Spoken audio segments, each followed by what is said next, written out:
So we thought we'd give you some practical advice after having been here for about 10 days about Costa Rica.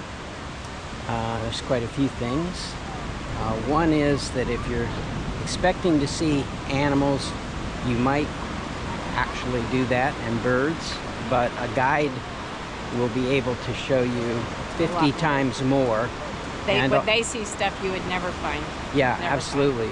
And they also have spotting scopes that make finding sloths, for instance, really almost a necessity. You can't find them because they're not on the ground. They're way up in the trees.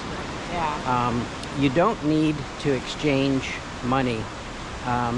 Every place that we've gone to, from the smallest place to the largest place, accepts credit card or US dollars. So you absolutely do not need any currency, local currency, the colones. Unless you have a 3-prong electrical device, our plugs work here. You don't need an adapter. It's all good with just bringing your normal things here and plugging them in. Most people speak English here. It's nice to know some Spanish, and actually this is a great place to practice your Spanish. They are so happy to teach you, and they speak Spanish a lot slower. So this is a great place to practice your Spanish. But almost everybody we've seen speaks English. There's a few that know English, and we did Google Translate if we had to.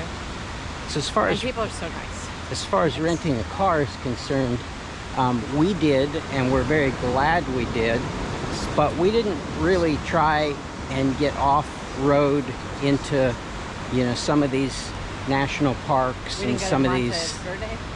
Yeah, but I think as long as you stick to the main roads. Now I will say they're narrow, much more narrow than we're used to. Very windy. And very windy, but we're from Colorado. We're sort of used to windy, but the narrowness of the roads. But it was helpful for us to get around, and we're glad at the end that we rented a car. And they do recommend, as far as a navigation app, that you should have Waze, W-A-Z-E, to navigate, that it apparently works better here.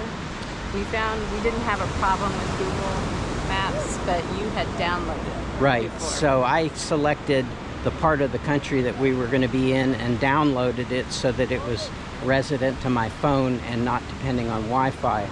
Although I will say we had T-Mobile, and we've had coverage virtually everywhere. It's great being able to text their international plan on T-Mobile. So the people here are among the most friendly that I think universally that we've ever met.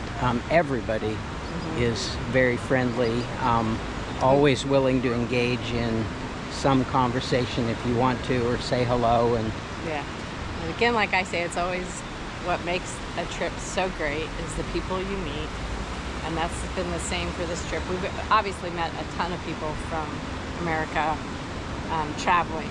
There's obviously very big tourists, so we've met lots of Minnesota people, lots of people from Canada, tons getting away from their winters. So, but it's been a lot of fun. The people have made it so much fun. So sunrise and sunset, we're near the equator, and if you're near the equator, basically sunset and sunrise is within an hour maximum year-round. So it's about, relatively speaking, 6 o'clock p.m. and 6 o'clock a.m. here. So it does get dark soon. We've been told the rainy season is October and November, a very bad time to come. Well, at least where we are. We're on the Pacific side right now, so that may be different for the Caribbean side.